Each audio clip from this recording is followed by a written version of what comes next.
Bien-aimés, comme vous avez pu le voir sur le profil, et comme nous sommes donnés rendez-vous lundi, ceux qui nous ont suivis lundi en anglais, nous sommes donnés rendez-vous lundi cet après-midi, lundi, mercredi, pour notre rendez-vous hebdomadaire cet après-midi. Donc, je viens simplement nous inviter à nous connecter. Et en nous connectant, je voudrais passer cette adoration que depuis 3 jours, le Seigneur a mis dans mon esprit. C'est une adoration du pasteur Moïse Mbié qui nous passe avant d'aller de gloire en gloire. De gloire en gloire. Brindo Bassa, je suis à la joie. Je suis dans la joie. Mais avec des acclamations. Oh, acclame ton Père. Acclame ton Père. Acclame ton Père. Acclame-le. Acclame ton Père. Brindo Bassa, Karanda, Soukubassa. Dieu est bon. Dieu est amour, Dieu est fidèle. Yé papa papa. Brinda sandaranda so kuba sandaranda si kuba sa. Rindu basandaranda si kuba sa karakasa. Raka sandaranda si kuba sa. Yé papa papa. Oh Christelle Amel Kanwa, ma cousine dans la chair, que le Seigneur te bénisse. Ça fait longtemps que tu t'es pas connecté. Je suis content qu'on va connecter. Les hommes de Dieu qui vont se connecter, que le Seigneur vous bénisse chacun d'entre vous. Nous voulons écouter cette adoration de Moïse Mbié, le pasteur Moïse Mbié, qui passe de gloire en gloire, de gloire en gloire. Ton Père, le Dieu créateur du ciel et la terre, veut que tu ailles de gloire en gloire cette année. De gloire en gloire. Je ne parlerai pas l'anglais, je parle le français. Comme nous l'avons dit, tous les lundis c'est en anglais, mais le mercredi et le jeudi c'est en français. Donc je ne vais pas parler l'anglais, ne m'attendez pas à parler l'anglais, je vais parler le français. Donc, si vous ne comprenez pas le français, je suis désolé, je n'y peux rien. Vous êtes obligé de me suivre en français. Le mercredi, le lundi, c'est en anglais. Amen. Suivons cette adoration. De gloire en gloire.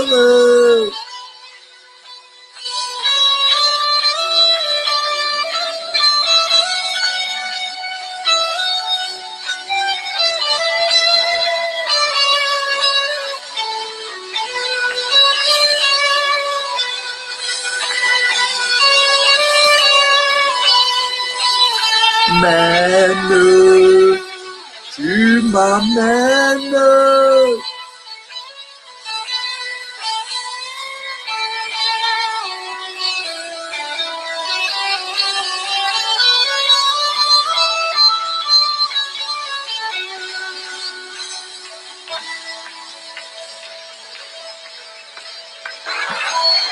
Oh Saint-Esprit, Saint-Esprit, amène de gloire en gloire. Amen, ma soeur Christelle, amen, Kawanjomo, de gloire en gloire. Amen, mon frère Thomas Naté, de gloire en gloire. Amen, ton serviteur Collins Abia, de gloire en gloire. Amen, ton serviteur Andjange Zoglagin, de gloire en gloire. Amen, ta fille Nicole Diami, de gloire en gloire. Oui, amen, de gloire en gloire. Amen, de gloire en gloire. Amen, ce ministère de gloire en gloire, Père. Amen ma vie de gloire en gloire. Oh, Brekasanda Ranasu. De gloire en gloire. De gloire en gloire. Tu m'amènes. Pour que je t'amène dans sa gloire, tu dois vivre la sainteté, mon frère et ma soeur. Tu dois vivre dans la soumission à sa parole. L'obéissance à la voix du Saint-Esprit. Tu dois dépendre de la parole de Dieu. Communier avec le Saint-Esprit pour qu'il t'amène de gloire en gloire. Oui, oui, la gloire en gloire soit pour tout le monde. Tu peux dans le péché et tu penses que tu as de gloire en gloire. Non, sanctifie-toi. Mets-toi à part. Et le Seigneur va t'amener de gloire en gloire. M'amène. Tu m'amènes. Le kasandaranda sundu basandaranda suku basa. Riendo basandaranda suku basandaranda suku basa karakasu. Ye baba baba baba. Brekasa amen de gloire en gloire Père. Amen de gloire en gloire.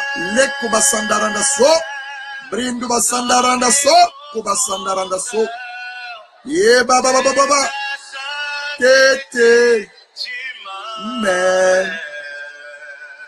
Tu m'amènes en gloire. Tu m'amènes. Tu m'amènes. Amène le gloire en gloire, Père. Profondeur. Sainteté. Tu m'amènes.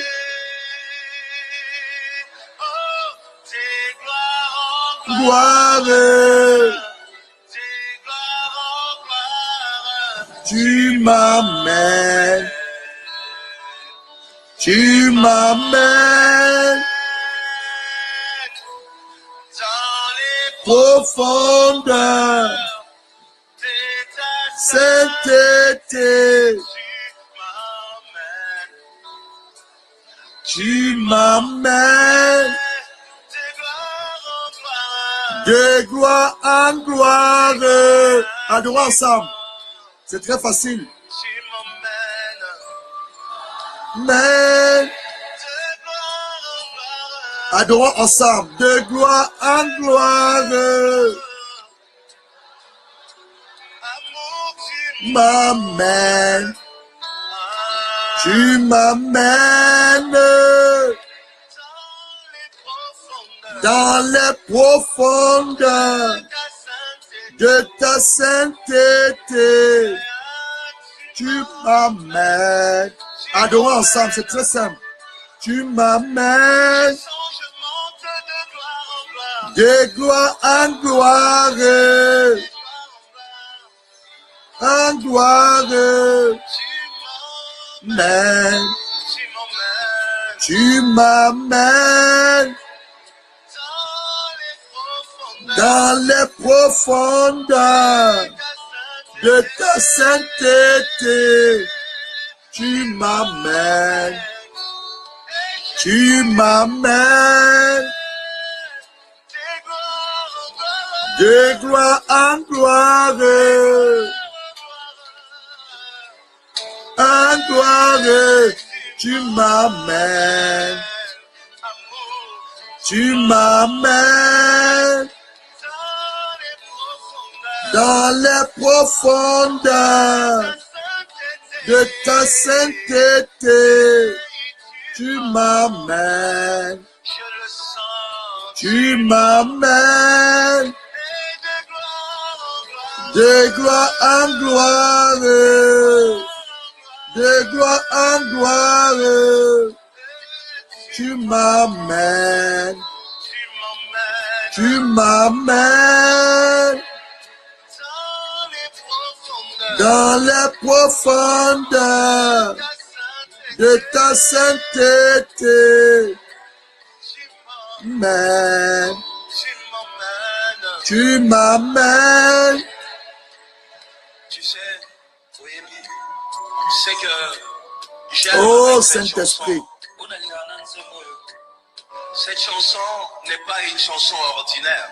Oh yes. C'est juste une prophétie. Une prophétie. En chantant cette chanson, tu es en train de confirmer qu'il y a une augmentation. Oh. Et qu'est-ce que l'homme de Dieu dit? Le pasteur Moïse dit. Il parle de manière prophétique. Que ce n'est pas juste une simple chanson. C'est une chanson prophétique. Que tu laisses ton cœur être envahi de l'amour de Dieu. On laisse notre cœur être envahi de l'amour de Dieu. Que ton âme plonge dans l'amour de Dieu. Nos âmes plongent dans l'amour de Dieu. L'amour qui est en train de disparaître de cette terre. C'est ce que je veux. C'est ce qu'il veut. En gloire. Tu m'amènes. Tu m'amènes. Ta profondeur de ta sainteté m'amène. Surtout toi qui as besoin de servir Dieu. Tu m'amènes, surtout au sainteté de Dieu. Il s'adresse. Que Dieu nous amène à sa gloire, de gloire en gloire. En gloire m'amène. Tu m'amènes, Père, amène-moi de gloire en gloire. Dans ta sainte profondeur, de ta sainteté m'amène. Tu m'amènes de gloire en gloire. Oh Lord, m'amène, m'amène dans les profondeurs de ta sainteté. Tu m'amènes, tu m'amènes. Oh Lord, amène dans les profondeurs de ta sainteté. Breka sandaranda sukubasa. Lendu basandara kasoku basandaranda soku basandaranda soku basandaranda sa. Ye baba baba baba. Brenda sandaranda soku basandaranda so. De gloire en gloire. Ta sainteté m'amène. Tu m'amènes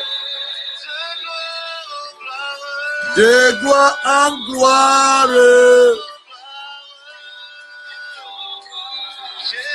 Tu m'amènes. Tu m'amènes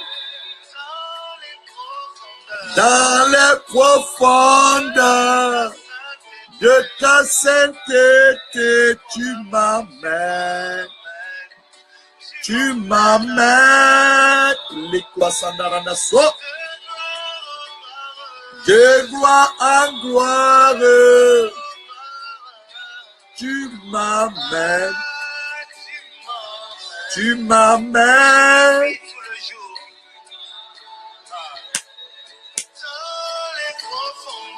dans les profondeurs de ta sainteté. Tu m'amènes. Tu m'amènes de gloire en gloire. De gloire en gloire.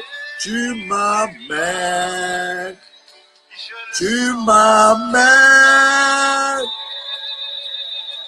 dans les profondeurs de ta sainteté. Tu m'amènes. Tu m'amènes. Oh Lord. De gloire en gloire. De gloire en gloire, je t'amène. Je t'amène dans les profondeurs de sa sainteté. Je t'amène. Je t'amène. Je t'amène. J'ai envie oh Lord, qu'on lui dise qu'on l'aime. Oh, dis à ton Dieu que tu l'aimes. Qu'on lui dise ça. Dis à Dieu que tu l'aimes. Qu'on lui dise Il ça. t'a donné ton sou, son souffle de cet après-midi. Il t'a donné ton enfant, ton mariage. Il t'a donné la maison, la vie. Le souffle que tu respires ne vient pas de toi, ça vient de lui. Dis à Dieu que tu l'aimes. Dis à Dieu que tu l'aimes. Dis à Dieu qu'il est ton Père. Dis à Dieu qu'il est ton Créateur. Celui qui soutient ta vie par sa parole. Dis à Dieu qu'il est ton protecteur. Celui qui te délivre de l'attaque du monde des ténèbres. Dis à Dieu qu'il est ton Père. Un Père de gloire. Un Père d'amour. Dis à Dieu que tu l'aimes. Oh papa, je t'aime. Je n'ai pas honte de te dire que je t'aime. Je n'ai pas honte de dire que je t'appartiens. Je n'ai pas honte de dire que c'est ton fils. Je n'ai pas honte de dire que c'est ta fille. Je n'ai pas honte de dire que je suis ton serviteur, ta servante, jusqu'au retour de ton fils Jésus-Christ. Je n'ai pas honte de dire que je t'aime, mon Jésus. Je t'aime, mon papa. Je n'ai pas honte de le dire. Je n'ai pas honte de le dire que je t'aime, papa. Je t'aime, papa. Je t'aime, papa. Toi qui transformes ma vie. Toi qui laves ma vie. Toi qui m'utilises. Toi qui te révèles à moi. Mon Père et mon Dieu. Je n'ai pas honte de le dire. Je n'ai pas honte de le dire. Dis à ton Père que tu l'aimes. Dis à ton Père que tu l'aimes. N'aie pas honte de ton Dieu. N'aie pas honte de ton Dieu. Dis-lui que tu l'aimes. Dis-lui que tu l'aimes. Dis-lui que tu l'aimes. Quand tu penses comment son fils Jésus-Christ est à la croix à cause de tes péchés. Quand tu penses comment Jésus était nu à la croix à cause de tes péchés. Quand tu penses comment Jésus-Christ a pris tes souffrances, tes maladies, les malédictions, à cause de tes péchés. Dis à ton Père que tu l'aimes. Dis à Dieu que tu l'aimes. Dis à Dieu que tu l'aimes. Jésus-Christ était nu à la croix à cause de tes péchés. Jésus-Christ était nu à la croix à cause de tes fautes. Était nu à la croix à cause de tes maladies. Jésus-Christ était nu à la croix à cause de tes malédictions. Dis à ton Père que tu l'aimes. Dis à Dieu le Père que tu l'aimes. Dis à Dieu le Père que tu l'aimes. Dis à Dieu le Père que tu l'aimes. Dis au Seigneur Jésus-Christ que Jésus, je t'aime mon Jésus. Je t'aime mon Jésus. Je t'aime mon Jésus. Je t'aime mon Jésus. Je t'aime mon Jésus. Je t'aime mon Jésus. Quand je pense comment à la croix tu étais nu à cause de mes péchés, pas à cause des péchés de quelqu'un d'autre, mais à cause de mes péchés, Gérard. Quand je pense comment Jésus-Christ, à la croix, tu as pris mes maladies, à la croix, que tu as pris ma vie, une vie d'un homme adultérien, une vie d'un homme de mauvaise vie. Quand je pense comment à la croix, tu m'as racheté. Quand je pense comment à la croix, tu t'es identifié à moi. Quand je pense comment à la croix, tu as tout accompli. Comment il va dire que je t'aime, Jésus? Dis à ton Jésus que tu l'aimes. Dis à Jésus que tu l'aimes. Jésus, mon Jésus. Je t'aime, mon Jésus. Le sauveur de mon âme. Le saint de ma vie. Je t'aime, mon Jésus. Toi qui as réécrit mon histoire. Toi qui m'as donné une nouvelle identité. Toi qui m'as donné ton ADN. Je t'aime, mon Jésus. Dis à Jésus que tu l'aimes. Dis à Jésus que tu l'aimes. Je t'aime, mon Jésus. Dis au Saint-Esprit que tu l'adores. Oh, c'est le Saint-Esprit, je t'adore. C'est le Saint-Esprit, je t'adore.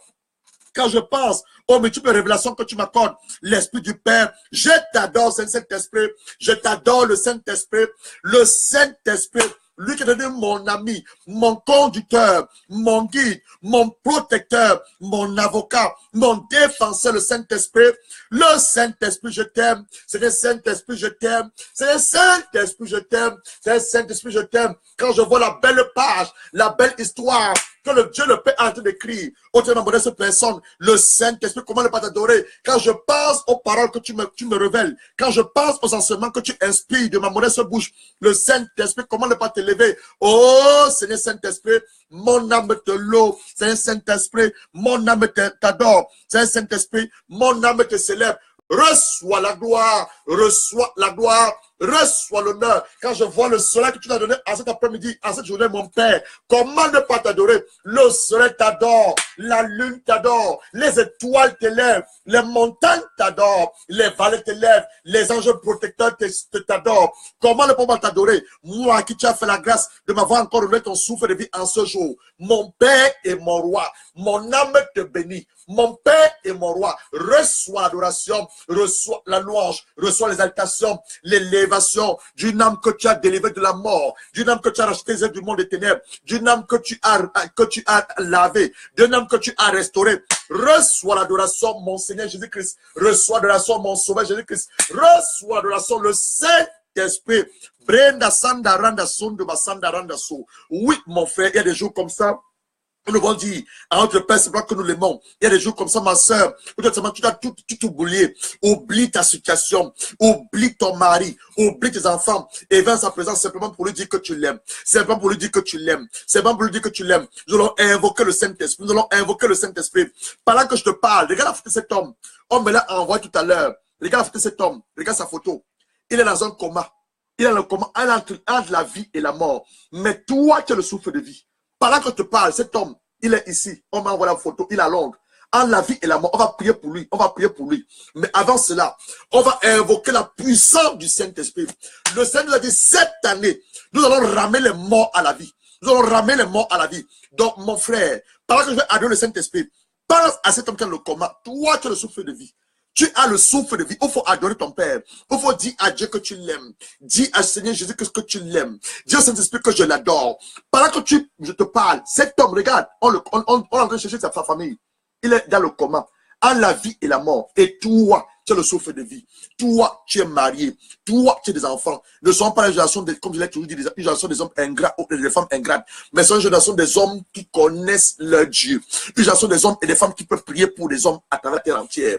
Une génération des hommes et des femmes qui ont dit, Seigneur, je ne vis plus pour moi-même. Je ne vis plus pour mes projets, pour mes rêves charnels. Mais je vais vivre uniquement simplement pour toi. Nous allons prier pour cet homme. Mais avant cela, nous allons invoquer le Saint-Esprit. Nous allons invoquer le Saint-Esprit.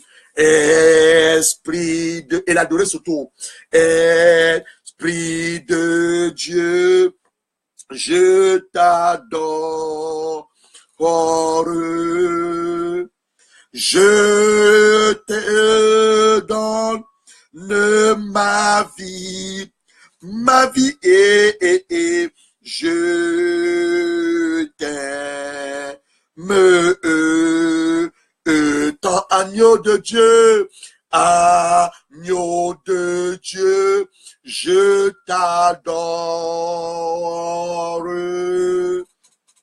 Je te donne ma vie et je t'aime.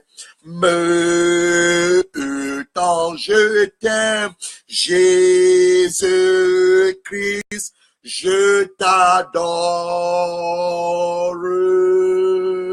Je te donne ma vie et je t'aime. Tant je t'aime, je t'aime tant. Commence à lever la voix, élève la voix, parle en langue. Je veux que nous prions pour cet homme. On est en train de chercher en ce moment sa famille. Il a le coma en la vie et la mort. Dans un hôpital ici à Londres. Je ne le connais même pas. Mais on m'a envoyé sa photo cette matinée. Et quand on m'envoie ce genre de choses, c'est pour que nous élevons la voix ensemble. Élève la voix à ton Père. Commence à élever la voix. Élève la voix qui nous remplisse. Le Saint-Esprit, il est l'esprit de vie. Il est l'esprit de vie. Romains 8. Verset 11 te dit ceci, si l'Esprit qui a ramené Jésus-Christ de la mort à la vie, il vit en vous, tout ce qui était mort va revenir à la vie. On va demander au Père, dans le nom de Jésus-Christ, que le Saint-Esprit a invité cet homme. Je ne le connais pas. On est en train de chercher ses parents en ce moment. Une semaine de Dieu me l'a envoyé cette matinée. Il m'a dit, homme de Dieu, cet homme, il a entre la vie et la mort. Dans un hôpital à Londres. Je ne le connais pas. Je ne connais pas son nom. On est en train de chercher sa famille. On a demandé de passer cette image pour voir si on va le reconnaître, afin que sa famille soit prévenue. Mais nous, on va dire à notre Père, tu as donné la puissance et l'onction. Et qu'est-ce que la Bible dit? Romains 8, verset 11. Et si l'esprit de celui qui a rejeté Jésus, l'esprit de qui? C'est l'esprit du Père, le Saint-Esprit, envoyé pour rejeter Jésus-Christ, dans les morts, habite en vous. Tu as le Saint-Esprit comme j'ai le Saint-Esprit. Celui qui a rejeté Jésus dans les morts, rendant aussi la vie à vos corps mortels par son esprit qui habite en vous. Donc tu as le Saint-Esprit en toi. Tu vas dire avec moi, c'est le Saint-Esprit, aussi bien que tu vis en moi. Cet homme dont on est en train de chercher la famille, cet homme qui est dans le coma, en la vie et la mort, nous ne le connaissons pas, mais nous savons une chose, tu es l'esprit de vie. Nous te demandons de prendre, de te transférer, toi qui es en moi, sors de moi et va donner la vie à cet homme, va donner la vie à cet homme. Dans cet hôpital, commence à prier, élève la voix, commence à prier que le Saint-Esprit qui vit en toi aille maintenant donner la vie à cet homme, qu'il ne meure pas. Je me lève contre tout esprit de mort. Je chasse l'esprit de mort dans la vie de cet homme. Je ne le connais pas. Je n'ai pas besoin de le connaître, mais j'agis au nom de mon Père, le Dieu créateur, Dieu qui l'a créé, lui qui est sur les machines en ce moment. C'est les machines qui le maintiennent à vie. C'est les machines qui le soutiennent. Nous refusons cela. Il ne mourra pas avant son temps, Père. S'il ne mourra pas avant son temps, tu as dans ta parole selon Genèse 6, verset 3, que ton esprit ne tape sur toute chair. L'homme vivait 120 ans. Mon Père et mon roi, je ne connais pas cet homme. Je ne connais pas sa famille. Je ne connais pas ses péchés. Mais j'implore ta grâce. Toi qui es dans les cieux, toi qui es dans les cieux, j'implore ta grâce, papa, que tu pardonnes le péché de cet homme. Je ne connais pas ce qui lui est arrivé. Je ne connais pas si c'est un accident. Je ne connais pas si c'est les œuvres sataniques et diaboliques. Mais ce que je sais, ta parole dit ceci, que l'esprit de vie, ramenant son corps à la vie, ramenant son corps à la vie. Je ne sais même pas s'il est enfant de Dieu, s'il t'a donné sa vie ou pas. Mais je me tiens dans ce lieu, Père, en tant que ton serviteur, avec mes frères et mes soeurs sur Internet, afin d'invoquer ta miséricorde. Demandons la miséricorde de Dieu, la miséricorde de Dieu pour laver cet homme. Implorons la miséricorde de Dieu. Implorons la miséricorde de Dieu. Que cet homme ne meure pas. Qu'il ne meure pas. Qu'il ne meure pas. Élevons-nous contre tout hôtel de mort. Élevons-nous contre tout hôtel de mort. À ce moment, nous allons introduire notre enseignement sur les hôtels. Refusons l'hôtel de mort. L'hôtel qui réclame cet homme. Les maladies qui étaient réclamées sur la vie de cet homme. Les esprits de réclamation. Nous brisons cela par le sang de Jésus-Christ. Nous brisons cela par le sang de Jésus-Christ. Nous trempons l'âme de cet homme. Nous trempons son esprit. Nous trempons sa pensée. Dans le sang de Jésus. Le sang de Jésus. Il ne mourra pas. Il ne mourra pas. Tu ne mourras pas, homme. Tu ne mourras pas, homme. Déclare avec moi, il ne mourra pas. Il ne mourra pas. Si son temps n'est pas encore arrivé sur cette terre, il ne mourra pas. Je te donne le pouvoir. Au travers de Proverbe 18, verset 21. La vie et la mort au détriment de ta langue. Et tu lui maintenant ta langue pour donner la vie. Et tu maintenant ta langue pour donner la vie. Il ne mourra pas, cet homme. Tu ne mourras pas. Nous refusons ta mort. Nous refusons ta mort. Nous refusons ta mort. Il sortait de son coma. Il sortait de son coma. Refuse la mort de cet homme. Refuse la mort de cet homme. Refuse sa mort. Refuse sa mort. Refuse sa mort. Refuse sa mort. Au nom de Jésus-Christ. Au nom de Jésus-Christ. Nous faisons la mort de cet homme. Père, réponds à nos prières. Père, réponds à nos prières. Père, réponds à nos prières. Nous implorons ta miséricorde sur la vie de cet homme. Nous implorons ta miséricorde sur la vie de cet homme. Le Saint-Esprit va le sortir de son coma. Le Saint-Esprit va le sortir de son coma. Et qu'il témoigne et que la gloire revienne à Dieu le Père. Au nom de Jésus-Christ. Père, j'impose ma main maintenant sur lui. Je déclare que l'esprit de vie qui vit en moi se transforme maintenant la vie de cet homme. Se transforme maintenant dans son âme, dans son esprit, dans sa pensée, dans son cœur, dans ses poumons, dans ses nerfs, dans ses artères, dans ses veines. Je demande la puissance qu'est le sang de Jésus-Christ d'aller maintenant laver son sang. Qu'on enlève les machines et qu'il respire normalement, normalement, normalement. Merci Saint-Esprit, merci Saint-Esprit, merci Saint-Esprit, merci Saint-Esprit de ramener cet homme à la vie, de ramener cet homme à la vie. Remercie le Seigneur, remercions le Seigneur, que Dieu ramène cet homme à la vie, remercions-le. Merci Saint-Esprit de ramener cet homme à la vie. Merci Saint-Esprit, parce que cet homme sort de ce coma, il sort de cet hôpital et témoigne la gloire de Dieu dans le coma dans lequel il est maintenant. Que les anges lui apparaissent, les anges lui apparaissent, les anges lui apparaissent. Nous refusons sa mort. Je refuse la mort de cet homme. Je refuse la mort de cet homme. Nous refusons sa mort. Nous refusons sa mort. Nous refusons sa mort. Au nom de Jésus-Christ. Reçois la vie. Reçois la vie. Reçois la vie de Dieu. Reçois la vie de Dieu. Dans ton cœur, dans ton âme, dans ton esprit. Reçois la vie. Reçois la vie. Tu ne mourras pas. Je détruis tout esprit de mort. Je chasse l'esprit de mort de ta chambre. Je chasse l'esprit de mort de ta chambre. Quel que soit ton nom, mon frère, je rappelle ton âme à la vie. Rappelons son âme à la vie. Rappelle l'âme de cet homme à la vie. Rappelle l'âme de cet homme à la vie. Rappelons son âme à la vie. Nous rappelons son âme à la vie. Nous refusons sa mort. Nous refusons sa mort. Je rappelle ton âme à la vie, mon frère. Je ne te connais pas, mais je rappelle ton âme à la vie. Je commande à ton âme. Là, ton âme était en train de partir dans le séjour de la mort. Je le ramène à la vie. Je le rappelle à la vie. Je le rappelle à la vie. Je ne te connais pas, mon fils. Je ne te connais pas, homme. Mais je prie pour toi maintenant. Je ramène ton âme à la vie. Je ramène ton âme à la vie. Et je parle à ton âme. Ton âme écoute le son avant l'Éternel. Son âme écoute le son avant l'Éternel. Il ne mourra pas. Il ne mourra pas. Il ne mourra pas. Il vivra et témoigne les bontés de l'Éternel. Au nom de Jésus-Christ, Seigneur Saint-Esprit, nous disons merci d'avoir exaucé nos prières avec mes frères, avec mes sœurs, les serviteurs et les femmes de Dieu. Nous disons merci de mettre cet homme à la vie. Nous ne le connaissons pas, mais il va revenir à la vie et te donner la gloire à Dieu le Père. C'est dans le nom du Seigneur Jésus-Christ que nous avons ainsi prié. Amen. Bien-aimés, je sentais ça à moi que nous avons prié pour cet homme. Et vous devez savoir une chose, nous sommes le royaume de Dieu. Il est toujours dans le royaume de Dieu, nous sommes des frères et des sœurs. Donc si quelque chose attaque ou touche mon frère, ça me touche également. Je ne connais pas cet homme, mais une servante de Dieu me l'a envoyé cette matinée, demandant que nous passons le message. Elle a dit exactement, ce monsieur est dans le coma à Londres, sans parents connus. Passez le message, peut-être quelqu'un va le reconnaître. Elle n'a pas de le reconnaître, mais moi j'ai ressenti par le Saint-Esprit que nous devons prier pour cet homme, que nous devons prier pour cet homme, que Dieu se souvienne de lui et que Dieu exauce tous nos prières et qu'il sorte du coma et qu'il témoigne la gloire de Dieu le Père. Au nom de Christ. Je veux dire, il n'y a pas longtemps que le Seigneur m'avait révélé qu'il y avait un esprit de mort qui rôdait. Il y avait un esprit de mort qui rôdait. Et en ce moment, si vous voulez, en ce moment, si vous vous rendez compte, plusieurs personnes sont en train de, le diable est en train d'arracher les vies humaines. Nous devons prier contre l'esprit de mort. Nous devons détruire les auteurs de mort. Nous devons chasser les esprits de mort. Nous devons annuler les esprits de réclamation, les malédictions. C'est la raison pour laquelle le Père m'a demandé fortement cette semaine, commence à introduire sur les autels. Qu'est-ce que c'est que l'autel? On va parler des autels maintenant.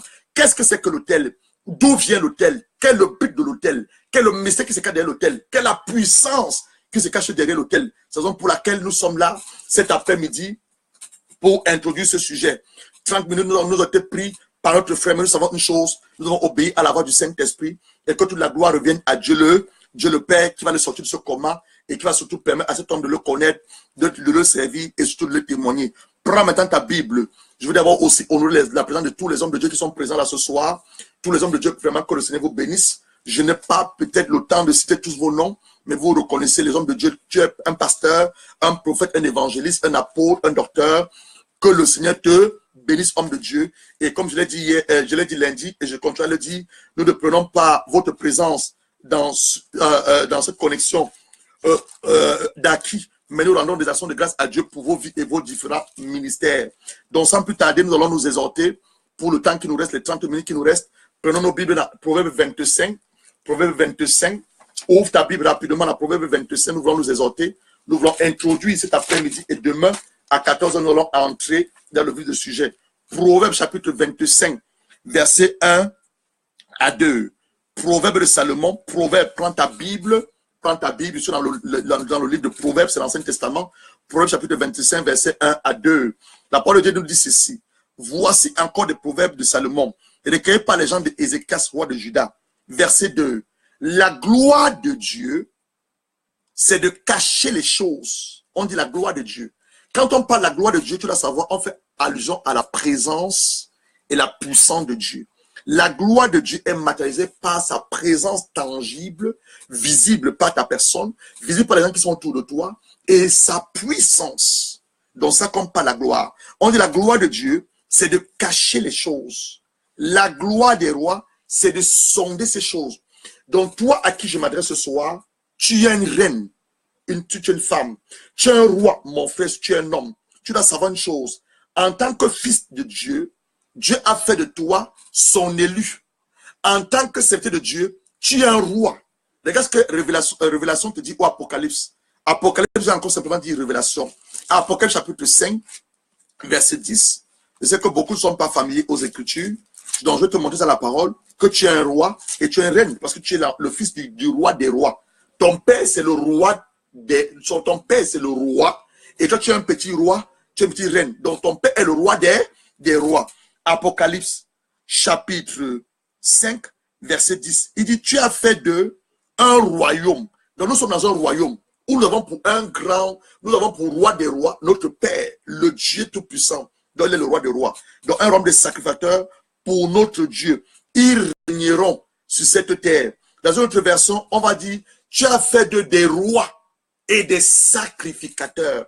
Donc Dieu a fait de toi un roi, une reine. Et il dit ici que la gloire des rois, c'est que tu sondes les choses cachées. Deutéronome 29, Deutéronome c'est l'Ancien Testament, chapitre 29, verset 29. Deutéronome 29, verset 29. Les choses cachées sont à l'Éternel notre Dieu. Les choses révélées sont à nous et à nos enfants à perpétuité, afin que nous mettions en pratique toutes les paroles de cette loi. Donc, ce dont je m'apprête à partager avec vous, introduit cet après-midi, continue demain et la semaine prochaine, c'est une révélation que Dieu m'a accordée par sa grâce. Une révélation. Donc, avant que nous entrons dans cette révélation, pose ta main droite sur ta tête. Pose ta main droite sur ta tête. Reprends après moi. Seigneur Jésus-Christ, je recouvre ma pensée par ton sang précieux. J'ouvre mon cœur à la puissance et la révélation de ta parole. Je me soumets, mon esprit, ma pensée, mon cœur, mon âme, à l'obéissance et à l'écoute de la voix du Saint-Esprit. Je reçois par révélation, par la foi, et décide de mettre en pratique cet enseignement. Seigneur Saint-Esprit, accorde-moi un esprit de sagesse et de révélation dans la connaissance de mon Père. Illumine les yeux de mon cœur afin que je sache quelle expérience glorieuse qui s'attache à mon appel et quelle la puissance de la gloire de Dieu que Dieu a révélée à son serviteur au travers de cet enseignement, afin que je sorte de la religion, je sorte du dogmatisme, je sorte de toute prison spirituelle, prison satanique, prison physique, pour entrer pleinement dans ma destinée et voir ta gloire sur cette terre. Tout ceci au nom du Seigneur Jésus-Christ. Bien-aimé, je dis ceci en phase introductive. Peu importe le nombre de temps que tu es enfant de Dieu, ou peu importe le nombre de temps que tu as le ministère, tu peux être enfant de Dieu depuis 6 ans, 1 an, 10 ans, 15 ans, 20 ans, ou ministre ou serviteur de Dieu depuis de bon nombreuses années. Tu as sûrement entendu parler des autels. Tu as sûrement eu à renverser les autels, à ériger les autels. Tu as sûrement eu à le faire. Comme nous aussi, on a eu à le faire.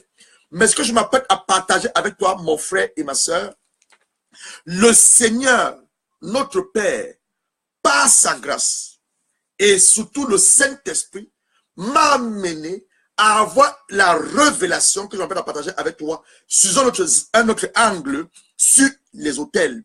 Donc cet après-midi, nous voulons introduire, au travers de la grâce que Dieu nous accorde et avec l'aide du Saint-Esprit, nous voulons surtout démystifier la puissance et le mystère qui se cache derrière les autels et nous amener à un niveau hautement élevé dans la révélation de Dieu, à une dimension supérieure de la connaissance de la parole de Dieu, dans le seul but d'être aiguisé dans le combat spirituel et connaître la puissance et le mystère qui se cache derrière les autels. Ce dont je m'apprête à partager avec vous, le monde des ténèbres, Satan et son quartier général, ces démons, connaissent ce dont je m'apprête à partager avec vous. Et il essaiera de t'empêcher de mettre cet enseignement en pratique. Mais je prie notre Père, au nom de Jésus-Christ, que le Saint-Esprit mette le feu en toi, un désir ardent, que tu n'écoutes pas cette révélation, mais que tu la mettes en pratique. Au nom de Jésus-Christ. J'ai mis ceci, nota bene. Nota bene, je dis que quoi? Nota bene. Quand tu as prié, mon frère, ma soeur, homme de Dieu, tu as jeûné, tu as crié à Dieu, rien ne semble marcher, rien ne semble changer. Le seul recours qui te reste, c'est l'autel. Je dis ceci. Bien-aimés dans le Seigneur, certains servants de Dieu que vous êtes, les hommes de Dieu qui sont présents avec nous, je dis ceci. Quand tu as prié Dieu, tu as jeûné, tu as crié à lui, et rien ne semble changer. Le statu quo total, rien ne bouge. Le seul et dernier recours, c'est l'autel de Dieu. Pour que tu comprennes mieux cet enseignement, il est plus que capital que nous définissons certains mots, tels que le mystère et l'autel. C'est quoi mystère? Le dictionnaire Larousse définit le mot mystère comme ce qui est inconnu. J'ai introduit le mystère et la puissance de l'autel. Donc le mystère, c'est quelque chose qui est inconnu, inexplicable, tenu secret, caché, inaccessible à la raison humaine, ce qui est de l'ordre du surnaturel. Les choses mystérieuses sont de l'ordre du surnaturel. Dans le domaine de la religion, le mystère est un ensemble de doctrines et de pratiques religieuses qui sont révélées qu'aux initiés. Je reprends ceci. Dans le domaine de la religion, la religion catholicisme, protestantisme, pentecôtisme, toutes les religions que vous connaissez, les choses mystérieuses, ce sont des doctrines et des pratiques religieuses qui ne sont que révélées aux initiés. Donc à les adeptes, ils les révèlent des choses. Et c'est ça qu'on appelle le mystère. Maintenant, c'est quoi l'autel? C'est quoi l'autel? Je fais un enseignement dont je te permets d'écrire, parce que moi aussi, je suis en train d'écrire. En même moment, je parle avec toi, le Saint-Esprit aussi m'accorde sa grâce, il me révèle des choses que je ne connaissais pas depuis hier. L'autel, il faut écrire, un autel, c'est un lieu érigé, c'est un lieu élevé, où l'humanité rencontre la divinité. Genèse chapitre 12, verset 6. On va pas à pas, c'est un enseignement, on va pas à pas. On introduit en cet après-midi. Genèse 12, verset 6. On dit ceci. L'autel est un lieu érigé, un lieu élevé, où l'humanité, toi, l'humain, rencontre la divinité. Je ne te parle pas encore de Dieu ici, hein. On parle de la divinité. Parce que les autels maléfiques et sataniques, tu dois le savoir. Rencontre la divinité. Genèse chapitre 12, verset 6. Abraham parcourut le pays jusqu'au lieu nommé Sichem, jusqu'au chêne de Morée. Les Cananéens étaient alors dans le pays. Verset 7. L'Éternel apparut à Abraham et dit, je te donnerai ce pays à ta postérité. Et Abraham bâtit là quoi? Un autel. Souligne. Abraham a bâti un autel à l'Éternel qui lui était apparu. Dans l'autel, on a dit, c'est un lieu érigé, un lieu élevé où l'humanité rencontre la divinité. Vous voyez ici, Abraham n'était pas encore Abraham. Il va rencontrer, Dieu va apparaître à Abraham sur l'autel qu'il avait bâti. Donc on dit, je donnais ce pays à ta postérité. Et Abraham va bâtir là un autel, donc un lieu érigé à l'Éternel, qui lui est apparu. Donc on a dit, l'autel est un lieu érigé, un lieu élevé, où l'humanité rencontre la divinité. Donc selon Genèse 12, verset 7, Dieu est apparu où? À Abraham. Où? Sur l'autel que Abraham avait érigé à l'Éternel. Verset 8. Il se transporta de là vers la montagne, à l'orient de Bethel. Il dressa ses tentes, ayant à Bethel et à l'Occident et à l'Orient. Il bâtit encore là un autel à l'Éternel et il invoqua le nom de l'Éternel. Donc, deuxième définition, l'autel est un lieu où on invoque l'Éternel, parce qu'on ne peut pas de l'autel de Dieu ici, ou une divinité. Première définition, l'autel est un lieu érigé, un lieu élevé, où l'humanité rencontre la divinité. Dieu va apparaître à Abraham sur l'autel qu'il avait bâti. Abraham va encore bâtir un autre autel du côté de Bethel. Et il va invoquer l'Éternel qu'il avait apparu. Donc, deuxième définition, l'autel est un lieu où on invoque une divinité, où on invoque Dieu. Donc, il faut l'écrire, même je l'écris. L'autel est un lieu où on invoque, donc lieu d'invocation, où on invoque Dieu. Voilà Abraham qui vient d'invoquer Dieu. En fait, on parle de la prière, parce que quand on prie, nous invoquons notre Père. Ça, c'est la deuxième définition. On va continuer, on va dans Genèse 8. Genèse chapitre 8, ouvre ta Bible. Genèse chapitre 8, verset 20. Genèse chapitre 8, verset 20. L'autel que Noé avait bâti à Dieu. Genèse chapitre 8, verset 20.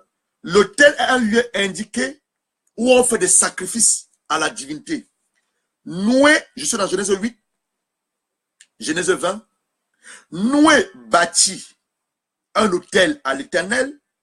Il prit toutes les bêtes pures et tous les oiseaux purs. Il offrit des holocaustes sur l'autel.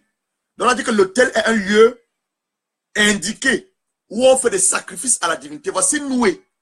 Après que Noé soit sorti de l'arche que Dieu lui a demandé de construire après le déluge, Noé va bâtir un autel à l'Éternel. Il va prendre toutes les bêtes pures, tous les oiseaux purs. Il va offrir des holocaustes sur l'autel. Donc l'autel est un lieu indiqué où on fait des sacrifices à la divinité. Je suis en train de parler en général des autels parce que il faut savoir qu'il y a des autels sataniques et diaboliques. Donc eux aussi, les adeptes, ils font des sacrifices à leur Dieu. C'est pas que je parle de la divinité. Mais ici, sur l'autel de Dieu, on fait des sacrifices. Voilà la réponse. Verset 21. L'Éternel sentit une odeur agréable. L'Éternel sentit une odeur agréable après que Noé ait bâti son autel et qu'il a sacrifié les bêtes pures et les oiseaux purs. Il va sentir une odeur agréable. Et l'Éternel va dire à son cœur, je ne maudirai plus. Donc le Saint-Esprit me disait hier, l'autel est un lieu où on prend des décisions. C'est ce que le Saint-Esprit m'a dit hier. Donc note cela. Moi, je note aussi. L'autel est un lieu, la révélation que le Saint-Esprit m'a donnée hier, c'est un lieu où des décisions sont prises. Des décisions sont prises. Ces décisions sont prises soit à ta faveur, soit à ta défaveur. Donc, l'autel, voilà, voici ici, selon ce qu'on nous vient de lire, l'autel est un lieu où des décisions sont prises, soit à ta faveur, soit à ta défaveur. Prise par Dieu à ta faveur, prise par le diable contre toi. Voilà ce qu'on dit. L'Éternel va sentir une odeur agréable. L'Éternel va dire à son cœur, je ne maudirai plus. Donc Dieu prend les décisions à l'égard de Noé. 1. Je ne maudirai plus la terre à cause de l'homme, car les pensées du cœur de l'homme sont mauvaises dès sa jeunesse. Première décision que l'Éternel va prendre. Deuxième décision, je ne frapperai plus tout ce qui est vivant, comme je l'ai fait. Ça, c'est le deuxième. Donc Dieu a pris deux décisions. Voilà la troisième décision. Tant que la terre subsistera, les semences et la moisson, le froid et la chaleur, l'été et l'hiver, les jours et la nuit ne cesseront point. Donc, à cause de l'autel que Noé avait bâti à Dieu, Dieu a pris quoi? 3 décisions importantes, capitales pour l'humanité. 1.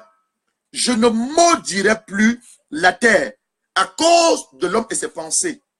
L'homme est mauvais depuis sa jeunesse. 2. Je ne frapperai plus. Donc Dieu a maudit la terre. Dieu dit maintenant que je ne maudirai plus la terre. Deuxième décision. Je ne frapperai plus la terre. Tout ce qui est vivant, comme je l'ai fait auparavant. Troisième décision, autant pour moi. Tant que la terre subsiste, les semailles, la moisson, le froid et la chaleur, l'été et l'hiver, le jour et la nuit ne cesseront plus. Donc Dieu a pris quoi? 3 décisions à cause de l'autel de Noé. Ce sont les révélations que tu dois comprendre. Donc Dieu prend les décisions en faveur quand nous bâtissons des autels et nous amenons des sacrifices ces autels-là. Le diable également a amené nos parents à bâtir des autels sataniques et diaboliques dans lesquels il a pris également des décisions contre notre faveur.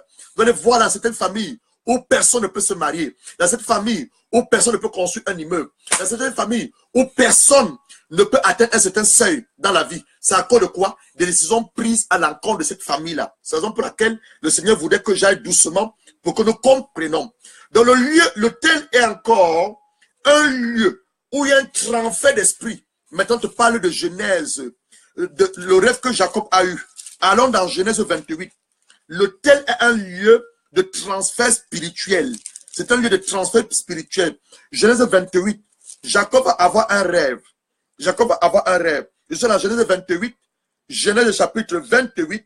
Je vais lire à partir du verset 10. Je vais lire à partir du verset 10.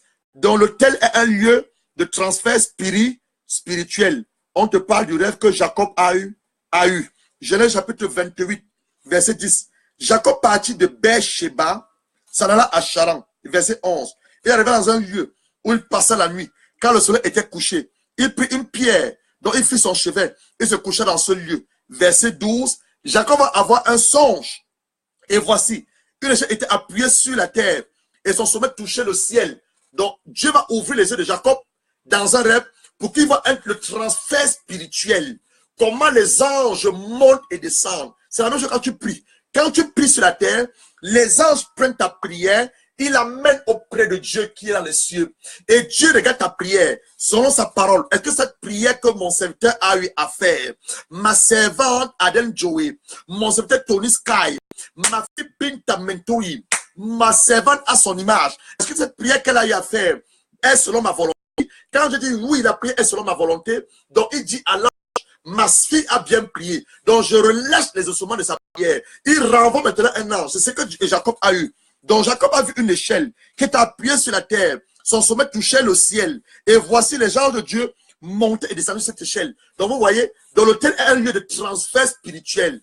un lieu de transfert spirituel dont les anges montent et descendent. Les anges montent et descendent sur l'autel. Ils montent et descendent. Ils montent et descendent. Quand l'homme de Dieu est sur son autel, il annonce la bonne nouvelle. Ceux qui le reçoivent, les anges prennent vos prières. Ils vont auprès de Dieu le Père et ils redescendent avec les ossements. Dans lequel un lieu, excusez-moi, un lieu de transfert spirituel. Les anges qui montent et descendent. Et voici l'Éternel se tenait au-dessus d'elle. Et il dit, je suis l'Éternel, le Dieu d'Abraham, le Dieu de ton père, le Dieu d'Isaac. La terre sur laquelle tu es couché, je te la donnerai à toi et à ta postérité. Donc vous voyez, donc Dieu va rappeler à Jacob la bénédiction qu'il avait déclarée sur son père Abraham. Dieu a parlé à Abraham, je te donne la terre à toi, à tes descendants. Il a rappelé la même chose à Isaac. Et voici maintenant le descendant, voici maintenant le petit-fils d'Abraham, Jacob. Il va rappeler cela à Jacob, que je dis à ton père Abraham. Je dis à ton grand-père, autant pour moi, ton grand-père Abraham. Je dis à ton père Isaac. Maintenant, je te dis à toi, le petit-fils Jacob, que la terre sur laquelle tu es couché, je la donnerai à toi et à ta postérité. Donc, l'autel est un lieu de transfert spirituel. Un lieu de transfert spirituel. Dans Genèse chapitre 28, je note à partir du verset 12, je dis c'est un enseignement, 12 à 13. L'autel encore, c'est un lieu de souvenir des œuvres de Dieu dans ta vie. Genèse chapitre 13, verset 3 à 4. L'autel, c'est un lieu de souvenir des œuvres que Dieu a accomplies dans ta vie. Un lieu de souvenir, donc tu te rappelles. Moi j'ai mon hôtel, j'ai mon hôtel, là où je suis sur mon hôtel. Et j'ai des prières, et j'ai des requêtes de prières sur mon hôtel. Quand Dieu les exauce, je cloche qu'il a exaucé. Donc ça me rappelle que j'ai mis un dossier sur mon hôtel de prière et que Dieu a exaucé. Donc l'hôtel, c'est un lieu de souvenir. Genèse chapitre 13, verset 3 à 4. Genèse chapitre 13. Abraham remonta d'Égypte vers le midi. Lui, sa femme et tout ce qui lui appartenait. Et l'autre était avec lui. Verset 2. Aaron était très riche en troupeaux, en argent et en or. Il dirigeait ses marches du midi jusqu'à Bethel, jusqu'au lieu où était sa tente au commencement, entre Bethel et Haï, au lieu où était l'autel qu'il avait fait précédemment. Vous voyez, Abraham a bâti un autel dans Genèse 12. Il a bâti un autel à Dieu.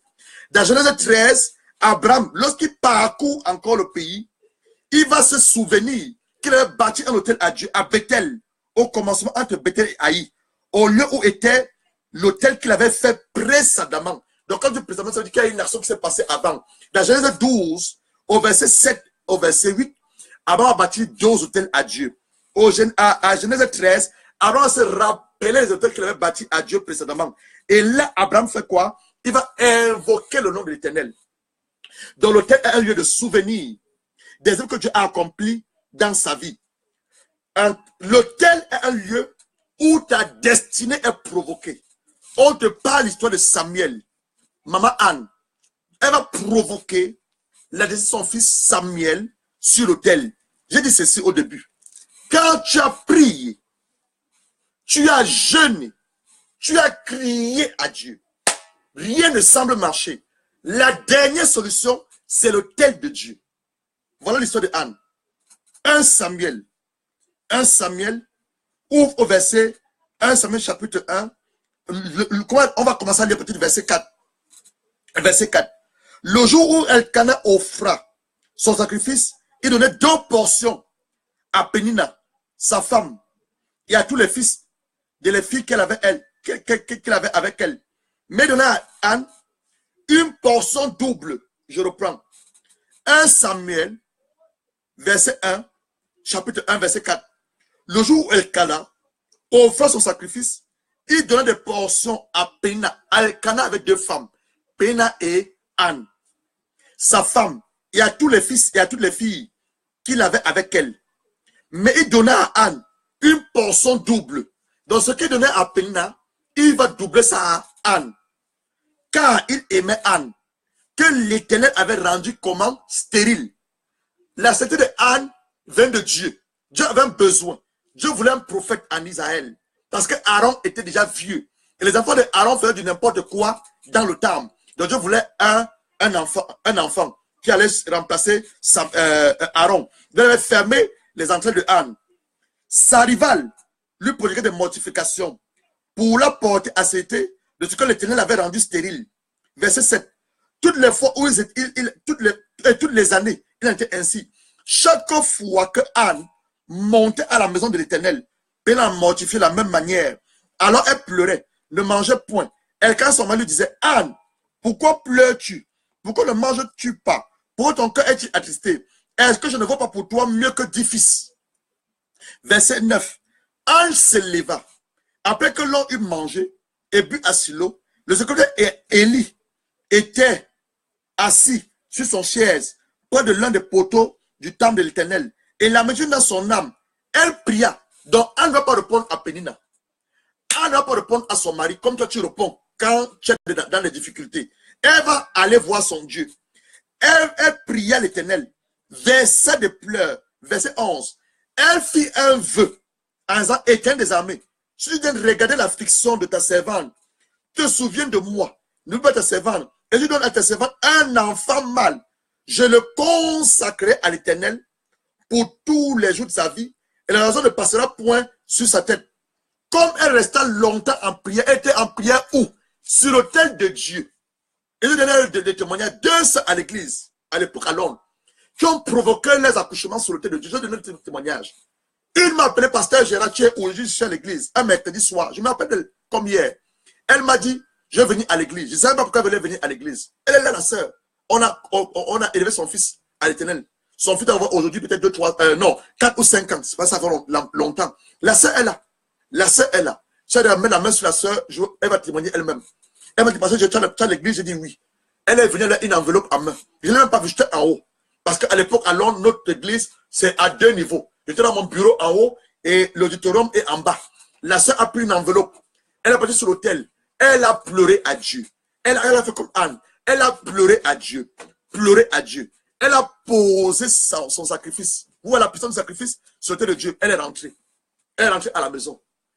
Quelques mois après, elle me dit, pasteur, ton Dieu est un vrai Dieu. Ce que tu m'as demandé de faire, je l'ai fait. Je suis enceinte de 3 mois. La sœur, je vous dis, elle a accouché sur l'autel. Elle a provoqué quoi? Son accouchement sur l'autel. Comme je suis en train de dire, toi qui m'écoutes, tu es peut-être marié et tu veux faire un enfant à ton mari depuis des années. Ma sœur, prends un sacrifice. Comme Anne a eu à faire. Comme la sœur a eu à faire. Elle est la Patricia. Patricia, c'est son nom. Je vais essayer de mettre la main sur elle. Elle va témoigner. Elle n'est pas la seule. Une autre sœur aussi est venue à l'église. Même chose. Je lui dis, tu as écouté le témoin de Patricia? Elle a provoqué son enfant où? Sur l'autel, ma sœur. Prends un sacrifice. Pose sur l'autel. Cet autel n'appartient pas au pasteur. Il appartient à Dieu. La sœur a posé son offrande sur l'autel. Dieu a ouvert les entrées de la sœur. Et la sœur a les jumeaux. Je ne vous parle pas des choses que je lis. Je vous parle des choses avec évidence. Avec évidence. Donc, verset 12. Comme elle restait longtemps en prière devant l'Éternel, elle observait sa bouche. Elle ne parlait, elle soupirait dans son cœur.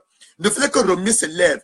Mais on n'entendait point sa voix. Elle pensa qu'elle était ivre. Et il lui dit, jusqu'à quand seras-tu dans l'ivresse? Fais passer ton vin. Elle a répondu, non, mon Seigneur. Je suis une femme qui souffre en son cœur. Je n'ai bu ni vin, ni boisson enivrante. Mais je prendrai mon âme devant l'Éternel. Regarde alors maintenant la réponse. Verset 19. Elkana connut Anne, sa femme. L'Éternel se souvint d'elle. Dans le cours de l'année, Anne devint enceinte. Elle enfanta un fils. Qu'elle donne le nom quoi? De Samuel. Car dit-elle, je l'ai demandé. Brenda Sandara, je l'ai demandé à l'Éternel. Ma soeur, quand tu as prié, mon frère, tu as jeûné, tu as crié, rien ne marche. Le dernier recours, c'est l'autel de Dieu. Ne demande pas ton pasteur. Patricia ne m'a pas vu. Elle est descendue sur l'autel. Elle a mis son enveloppe, elle a crié à Dieu. Dieu a ouvert ses entrées 3 mois après. L'autre, c'est la même chose. Elle a les jumeaux. Les deux se sont ici à Londres. Je vais les contacter et elles vont témoigner. Je dis que l'autel est un lieu où ta destinée est provoquée. Tu provoques ta destinée où? Sur l'autel. Regarde Anne. Anne a provoqué la destinée de Samuel sur l'autel. Patricia à Londres, elle a provoqué son fils sur l'autel. L'autre maman qui a des jumelles, elle a provoqué son enfant où? Sur l'autel à Dieu. J'ai prié. Mes prières ont l'impression, j'ai l'impression que mes prières ne sont pas exaucées. J'ai jeûné, toujours rien. J'ai crié à Dieu. L'Éternel des armées, toujours rien. Mon dernier recours, Je prends un sacrifice et dis, Seigneur, tu es le Dieu qui répond à l'autel. Tu es le Dieu qui répond à l'autel. Tu mets ton sacrifice sur l'autel. Ma soeur, Dieu va te répondre. Je te parle d'un Dieu qui est puissant.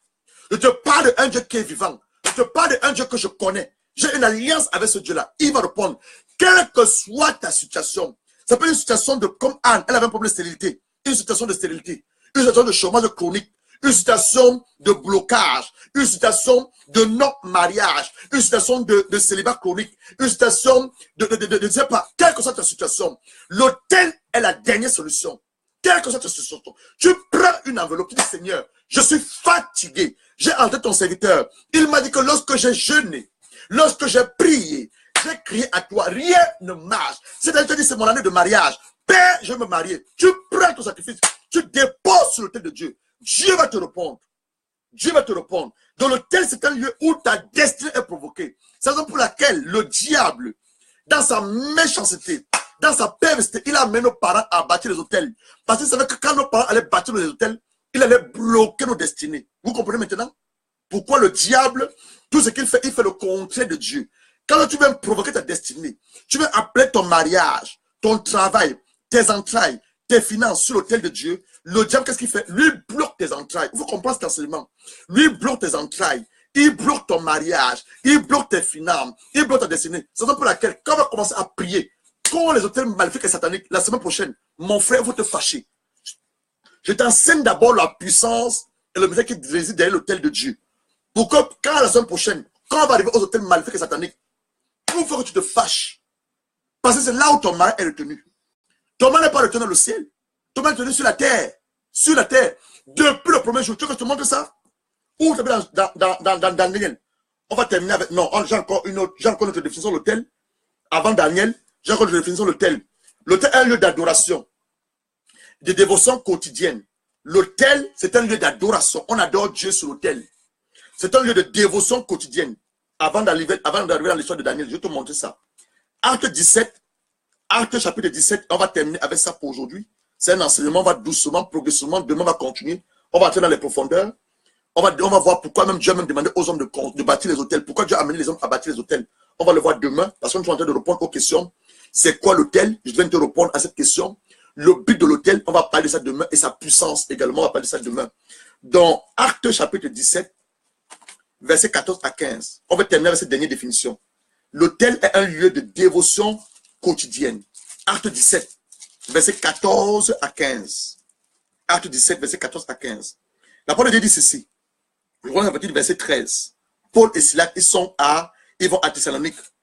Mais quand les Juifs de Thessalonique surent que Paul annonçait aussi à la parole de Dieu, il vint y agiter la foule. Verset 14. Alors les frères firent aussitôt partir Paul du côté de la mer. Silas et Timothée restaient à Bérée. Ceux qui accompagnaient Paul le conduisaient jusqu'à Athènes. Donc on va rester à Athènes. Thessalonique, c'est Athènes. Et là-bas, c'est les Grecs. Ils adorent des faux dieux. Puis ils s'en retournèrent, chargés de transmettre à Silas et à Timothée l'ordre de rejoindre au plus tôt. Comme Paul les attendait à Athènes, il sentait au-dedans de lui son esprit s'irriter. À la vue, cette ville pleine d'idoles. Athènes était une ville pleine d'idoles. Athènes, c'est une ville grecque. Pleine d'idoles. Ils s'entretenaient donc dans la synagogue avec les Juifs et les hommes craignant Dieu. Sur la propre vie, chaque jour, avec ceux qui rencontraient. Quelques philosophes écuriens, théociens, s'est mis à lui parler. Et les uns disaient, que veut-il dire ce discoureur dont on entendait annoncer Jésus, la résurrection? Disait, il semble qu'il annonce des dignités étrangères. Alors il le prit et le menait à l'aéroport en disant, pourrons-nous savoir quelle est cette nouvelle doctrine que tu enseignes? Car tu nous as fait entendre des choses étranges. Nous devrons savoir ce que cela peut être. Or, les Athéniens et les étrangers demeuraient à Athènes, ne passaient leur temps qu'à dire ou à écouter des nouvelles. Paul debout, au milieu de l'aéropage c'est 10 villes, au milieu de l'aéropage, dit homme athénien, je vous trouve tous à égard extrêmement religieux. Car en parcourant votre ville Athènes, en concernant les objets de votre dévotion, on dit que le texte c'est un endroit quoi? C'est un lieu d'adoration et de dévotion. En parcourant votre, vous voyez, c'est même là la Bible. En parcourant votre ville, en concernant les objets de votre dévotion, j'ai même découvert un hôtel. Je ne vous dis pas les choses pour le plaisir de vous dire, je vous dis les choses qui sont bibliques. Je me découvert un hôtel avec cette inscription à un Dieu inconnu. Ce que vous révélez sans le connaître, c'est ce que je vous annonce. Le Dieu qui a fait le monde et tout ce qui se trouve, étant le Seigneur du ciel et la terre, n'habite point dans les temples faits des mains d'hommes. Il n'est point servi par des mains humaines, comme s'il avait besoin de quoi que ce soit. Lui qui donne à tous la vie, la respiration et toutes ces choses. Il a fait que tous les hommes sortis d'un seul sang habitassent sur toute la surface de la terre, ayant déterminé la durée des temps et les bornes de leur demeure. Il a voulu qu'ils cherchassent le Seigneur et qu'ils s'efforçassent de le trouver en tâtonnant, bien qu'il ne soit point loin de chacun de nous. Car en lui, nous avons la vie, le mouvement et l'aide. C'est ce qu'ont dit aussi quelques-uns de vos poètes. Dites-lui, nous sommes de la race. Et ainsi donc, étant la race de Dieu, nous ne devons pas croire que la divinité soit semblable à de l'or, à de l'argent, à la pierre, sculptée par l'art, l'industrie de l'homme. Dieu s'en tenait compte des temps d'ignorance. Vous voyez? On dit que Dieu s'en tenait compte des temps d'ignorance. Annonce maintenant à tous les hommes, à tout lieu, qu'ils aient à se repentir parce qu'il a fixé un jour où j'ai le monde sur la justice par l'homme qu'il a désigné, ce dont il a donné tous une preuve, certains restant des morts, son fils de Christ. Qu'est-ce que l'apôtre Paul voulait les faire comprendre? Qu'ils sont en train d'adorer une statue. La photo de Marie que tu as chez toi, Marie ne peut pas te sauver. Marie a été choisie par Dieu, il a fait une grâce. C'est la mère de notre Seigneur Jésus-Christ, par laquelle Jésus est venu sur la terre. Mais Marie, tu ne dois pas prier au nom de Marie. Le seul nom, le seul médiateur entre toi et Dieu, c'est Jésus-Christ. Le seul nom qui sauve, le seul nom qui guérit, le seul nom qui chasse les démons, le seul nom lequel tu as l'onction, la puissance, la révélation, c'est le nom de Jésus-Christ. Et non le nom de Marie. Donc la photo de Marie que tu as chez toi, elle va te sauver. La photo que c'est la photo de Jésus, ce n'est pas Jésus. Au temps de Marie et Jésus, la première photographie n'existait pas encore. Donc ce sont des modèles italiens qu'on a pris, on a filmé, on a dit que c'est Jésus. Il faut jeter ces photos-là. Le chapelet que tu pries ne peut pas te sauver. Les autres que tu vas à chaque année à Lourdes, à Paris, au pèlerinage, tu te trompes. Ça ne peut pas te sauver. C'est ce que l'apôtre Paul disait. La seule personne qui peut sauver, c'est Jésus-Christ. Marie était une femme comme toutes les femmes, à qui Dieu a fait une grâce. Il a permis qu'elle enfante par la puissance du Saint-Esprit. Marie elle-même avait besoin d'être sauvée. Elle-même, dans la Bible, elle dit à Dieu, dans le 2, mon âme a besoin du salut. Marie avait besoin d'être sauvée. Donc l'apôtre Paul a dit ceci. Ils ont bâti un hôtel qui est un lieu d'adoration, un lieu de dévotion à un Dieu inconnu. Le vrai Dieu qui donne la vie, le mouvement, le sang à tous les êtres humains, c'est le Dieu créateur du ciel et la terre. C'est ce qu'il disait aux Athéniens. Qu'en parcourant votre ville, j'ai découvert un hôtel, un lieu d'adoration, un lieu de dévotion quotidienne. Vous êtes dans l'erreur. Ou vous êtes dans l'erreur. Où il faut adorer le seul et véritable Dieu. Je parle tout à l'heure de Daniel. Mais avant d'arriver à Daniel, je vais rapidement résumer. Parce que c'est un enseignement résumé et on va finir avec Daniel. On a dit la première définition de l'hôtel. L'hôtel est un lieu érigé, un lieu élevé, où l'humanité rencontre la dignité. On a vu ça dans Genèse 12 avec Abraham. Dieu a apparu à Abraham, il a bâti un hôtel. Il a commencé à invoquer Dieu. Donc, deuxième définition, l'hôtel est un lieu où on invoque Dieu. Troisième définition, on a dit que l'hôtel est un lieu où indiqué, où on fait des sacrifices. On a vu l'histoire de Noé. Noé va sortir de l'arche après 40 jours de déluge. Il va sacrifier les oiseaux purs et les bêtes pures. Et Dieu va prendre des décisions à l'encontre de Noé et l'humanité. 3 décisions capitales. Donc, j'ai également dit que l'hôtel, ce que le Saint-Esprit m'a révélé hier, c'est un lieu où on prend des décisions. Soit des décisions positives à ta faveur, la faveur de ta famille, ou des décisions négatives prises par le diable. Dieu va prendre 3 décisions à l'égard de Noé. Il va dire, je ne maudirai plus la terre à cause des pensées de l'homme. L'homme, depuis sa naissance, il est méchant, mauvais dans son cœur, dans ses pensées. Je ne maudirai plus la terre. Promet des décisions que Dieu a prises à l'égard de Noé. Deuxième décision, il a dit, je ne frapperai plus la terre comme je l'ai frappé. Vous voyez, dans l'hôtel, on parle de décision. Troisième décision que Dieu a prise. Il a dit que tant que la terre suscite l'été, l'hiver, les semences et les moissons, ne cesseront pas. Le jour et la nuit ne cesseront pas. 3 décisions que Dieu a prises à cause de l'autel de Noé, à cause des sacrifices de l'autel que Noé a mis sur l'autel. On a ensuite dit, l'autel est un lieu de transfert spirituel. On n'a pas de Genèse 28, verset 12 à 13. Jacob qui va avoir un rêve, Dieu va ouvrir les yeux de Jacob dans un rêve, il va avoir une échelle qui part de la terre pour le ciel. Et au-dessus de l'échelle, dans le ciel, Dieu va dire à Jacob, je suis l'Éternel, le Dieu de Abraham, ton père, ton grand-père, le Dieu de Isaac, ton père. Le lieu là où tu es, je te le donnerai à toi et ta postérité. Jacob va se rendre compte d'une chose, que dans celui dans lequel il a dormi, où il a mis une pièce sur ta tête, il a fait un chevet, et c'est un lieu de transfert spirituel. Les anges montent et descendent. Les anges montent et descendent. Donc l'autel est un lieu de transfert spirituel, où les anges montent et descendent. Ils montent avec des prières vers Dieu, et ils descendent avec ton instrument. Donc c'est un lieu de transfert spirituel. On a ensuite dit, l'autel est un lieu de souvenir des œuvres que Dieu a fait en notre vie. On a vu Abraham, après qu'il ait bâti les autels dans Genèse 12, on va aller dans Genèse 13, Abraham va maintenant revenir à Bethel, et il va voir les autels qu'il avait bâtis à Dieu, et il va de nouveau invoquer Dieu. Donc l'autel est un lieu de souvenir. Il a également dit que l'autel est un lieu où ta destinée est provoquée. Et c'est une définition qui nous intéresse. Parce que c'est un projet quand on parle des autels maléfiques et diaboliques, on va détruire tout ce que le diable retient contre nous. Dans les autels maléfiques et diaboliques. Parce que dans l'autel, ta destinée est provoquée. On a lu l'histoire de Anne. Je donne le témoignage de la sœur Patricia à Londres qui est venue à l'église un mercredi soir. Comme hier, elle a son sacrifice, elle n'a même pas vu. Elle priait en bas. Moi, j'étais dans mon bureau en haut. Elle a fini la prière. Elle m'a dit, pasteur, j'ai fini ma prière. Je m'en vais. 3 mois après, la sœur Patricia m'a appelé pour me dire, pasteur, je suis enceinte d'un garçon. L'enfant est venu à l'église avec le père et le mari. On a conçu cet enfant à Dieu. C'est les histoires, il y a pratiquement plus de 5 ans. Donc cet enfant doit avoir aujourd'hui 5 ou 6 ans. Après la sœur Patricia, une autre maman est venue à l'église, mariée toujours, avec des difficultés de concevoir. Elle m'a dit, pasteur, depuis que je suis mariée, j'ai des difficultés de concevoir. Je lui ai dit, est-ce que tu as su le témoin de la sœur Patricia? Elle m'a dit que la sœur Patricia, c'est la femme de notre frère, le frère Patrick du Togo. Elle a le même problème que toi.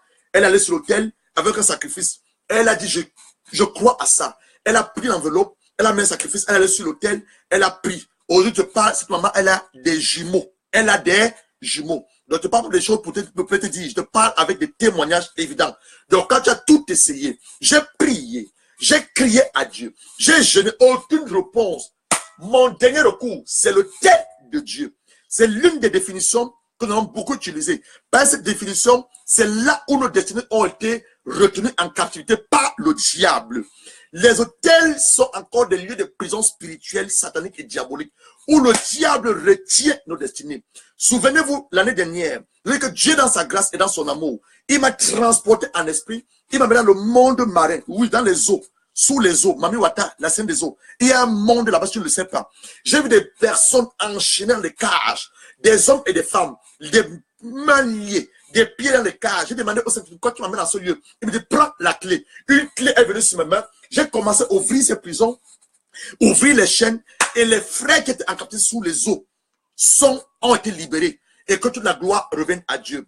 Et après ce témoignage, après cette visitation que Dieu m'a accordée par sa grâce, d'autres hommes de Dieu ont confirmé également que le Seigneur les a amenés dans les eaux, et le Seigneur les a amenés pour faire des délivrances. Le pasteur Grégory Toussaint Derman, il a également confirmé cela, qu'il priait un jour, et quand il s'est assoupli dans une vision, Dieu l'a transporté en esprit, il allait dans les eaux, avec une épée, il a commencé à prononcer la parole. Et quand il prononçait la parole, les chaînes se brisaient, les liens se brisaient, et les hommes sortaient des prisons spirituelles et sataniques. Dans le monde marin, il y a, mon Dieu, mes frères et mes sœurs, vous ne savez pas, il y a des vies qui sont retenues en captivité. Donc ton devoir est mon devoir. Lorsque nous avons prié contre les autels maléfiques et diaboliques, quand tu dis je ravais cet hôtel qui était bâti sous les eaux, c'est pour libérer ces hommes et ces femmes qui sont sous les eaux. Dans le même rêve, le Seigneur m'a ouvert les yeux. J'ai vu certains hommes de Dieu qui vont sous les eaux chercher la puissance de Mami Wata. Dans le même rêve, et j'ai parlé à ces hommes, j'ai demandé à ces hommes de se repentir. Je les connais bien. Je ne donnerai pas le nom qui se repentent. Donc nous allons terminer notre enseignement cet après-midi avec l'histoire de Daniel. Il a dit ceci. Daniel, Dieu a révélé quelque chose à Daniel. La Bible te dit, le premier jour où tu as prié, mon frère, ma soeur, Dieu t'a exaucé. Tu as prié selon sa volonté. Il t'a exaucé. Et est-ce que c'est la volonté de Dieu que tu te maries? Oui. Dieu que tu te maries, que tu aies un mariage heureux et épanoui. Et c'est la volonté de Dieu que tu prospères là où tu es? Oui.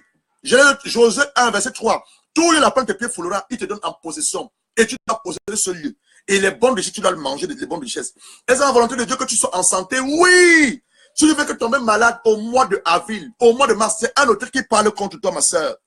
Si à un certain moment de l'année, tu as le divorce, la séparation, c'est un truc qui parle contre toi. J'ai enseigné de mes petites sœurs en France, elle m'a dit, homme de Dieu, tu me dis des choses qui touchent mon âme. Dis, ma soeur, c'est la vérité. Elle dit que tous les 6 mois, quand un homme vient vers elle, après elle a le dégoût de l'homme. Ce n'est pas elle, c'est l'hôtel qui la réclame. C'est l'hôtel qui était maintenant sur son père. Et là, l'hôtel, les hôtels sont renforcés avec les esprits de réclamation. Les hôtels sont renforcés avec les carnevals. Les hôtels sont renforcés avec les malédictions. On en parlera point par point. On l'a sur les hôtels. Il dit que les hôtels sont renforcés avec les esprits de réclamation. Ils te réclament. Tu n'as pas droit au mariage. Tu n'as pas droit aux enfants. Tu n'as pas droit à la prospérité. Les hôtels sont également renforcés avec les malédictions. Les malédictions te prononcées. La famille telle ne doit pas se marier. La famille telle ne doit pas avoir d'enfants. La famille telle doit être dans la pauvreté. C'est ça. Donc on va aller point par point. Là, nous sommes sur les hôtels. Après, on va travailler sur les malédictions. C'est quoi la malédiction? Comment on peut contrôler une malédiction? Après la malédiction, on va travailler sur les réclamations. Après les réclamations, on va travailler sur les carnevals. Dans les familles, des belles filles intelligentes, sages. Personne ne peut se marier. Des belles filles intelligentes, sages. En Scotland, des blanches. Par exemple, c'est lié aux Africains. Ça n'a rien à voir avec la couleur de la peau. Elle est écossaise. 4 sœurs. À l'âge de 45 ans, elle doit divorcer. La dernière sœur, elles sont 4. Elle a commencé à ressentir les mouvements de divorce. Elle a couru rapidement. Elle est venue voir notre berger à l'époque. Même pas notre berger, le père spirituel de notre berger. Elle dit, je ne comprends pas. Ma soeur a divorcé à 45 ans. Ma grande soeur, la première a divorcé à 45 ans. Celle qui l'a su a divorcé à 45 ans. L'autre qui l'a su a divorcé à 45 ans. Moi-même, en ce moment, dans mon mariage, il y a les hauts et les bas. Je sens que l'esprit est en train de me chercher. Quand le berger, le père spirituel, mon grand-père spirituel à l'époque, quand elle a compris cela, Dieu lui a révélé que c'était un hôtel qui était dans la vie de ces filles écossaises. Il a brisé l'hôtel. Ce que tu l'as fait, tu l'as brisé l'hôtel, revoquer la maison qui présait sur la famille de cette fille écossaise-là, détruire l'esprit de réclamation, chasser l'esprit de divorce. En ce moment, je te parle. La fille écossaise, la famille écossaise, la fille, elle n'a pas divorcé. Et ses 3 autres sœurs, Dieu, par sa grâce, les a ramenées dans leur mariage. Que la gloire revienne à Dieu le Père. Donc, ça n'a rien à voir avec la couleur de ta peau. C'est tous les humains. Ça n'a rien à voir avec ta couleur de la peau. Quand Adam a péché, tous les humains ont péché à Adam. Il y avait les Chinois, il y avait les Indiens. Adam était le premier homme que Dieu a créé. Et Ève. Donc, quand Adam a péché, tous les hommes ont péché. Quand maman Ève a péché, toutes les femmes aussi ont péché. Donc, ça n'a rien à voir avec la couleur de ta peau. Non, ça n'a rien à voir avec ta peau. Mon gars, les hôtels, hein, ça affecte tout le monde. Donc, il faut connaître ça. Donc, on parle de l'histoire de Daniel. Pour terminer, je dis que quand tu as prié, tu as jeûné, tu as crié, rien ne marche. Le dernier recours, c'est l'autel. Voici Daniel. Daniel va crier à Dieu. Daniel va lire le livre. Je connais Esdras. Il va découvrir que le peuple qui a été amené en captivité à Babylone, 70 ans doit s'écouler avant que ce peuple-là revienne en Israël. Il va commencer à prier. Qu'est-ce que la Bible nous dit? Le premier jour où Daniel, oh, Rindobasa, on est dans Daniel. Nous sommes dans Daniel. Nous sommes dans Daniel 10, verset 12. Il me dit ceci. Là, on va parler à Daniel. Le premier jour, Daniel 10, Daniel chapitre 10, verset 12. Il me dit, Daniel, ne crains rien. Dès le premier jour, donc toi, Raïssa, depuis le premier jour, tu pries. Christine Sagana, depuis le premier jour, tu pries. Robin Pamouna, Alexandra Minla, Conceline Gouwil, Nadine Tala, tous ceux qui sont connectés. Depuis le premier jour que vous priez, quel que soit la prière que vous êtes en train de monter à Dieu, si c'est selon sa volonté, il vous a répondu. Ne crains rien. Car depuis le premier jour où tu as eu le cœur de comprendre, de te tenir devant ton Dieu, tes paroles ont été quoi? Entendues. Ont été entendues. Et c'est à cause de tes paroles que je viens. Le chef du royaume de quoi? De Perse. Mal pendant combien de temps? 21 jours. Daniel ne priait pas simplement. Daniel priait et il jeûnait en même temps. 21 jours. Mais voici, Michael, l'un des présidents secrétaires, c'était l'ange Gabriel qui parlait. L'ange Gabriel, c'est le ministre de la parole, le ministre de l'information. Il n'est pas habilité au combat. L'homme qui est habilité au combat, c'est l'archange Michel. Donc c'est Gabriel qui parlait à Daniel. Mais voici, Michael, l'archange, le ministre de la défense, l'un des principaux chefs, est venu à mon secours. Je suis demeuré là auprès du roi de Perse. Je viens maintenant pour te faire connaître ce qui doit arriver à ton peuple dans la suite des temps. Car la vision concerne encore ce temps-là. Vous voyez? Donc depuis le premier jour, tu pries. Dieu a écouté tes prières. Mais pourquoi tu n'as pas exaucé l'autel que ton père a eu à bâtir?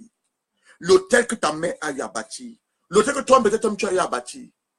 Quand tu vas chez un sorcier ou chez un marabout, il va te demander, apporte-moi tes cheveux. Apporte-moi tes ongles. Pourquoi demander toutes ces choses-là? Apporte-moi une des photos. Il peut la pousser tes pieds. Il peut même ton argent. Apporte-moi un des vêtements.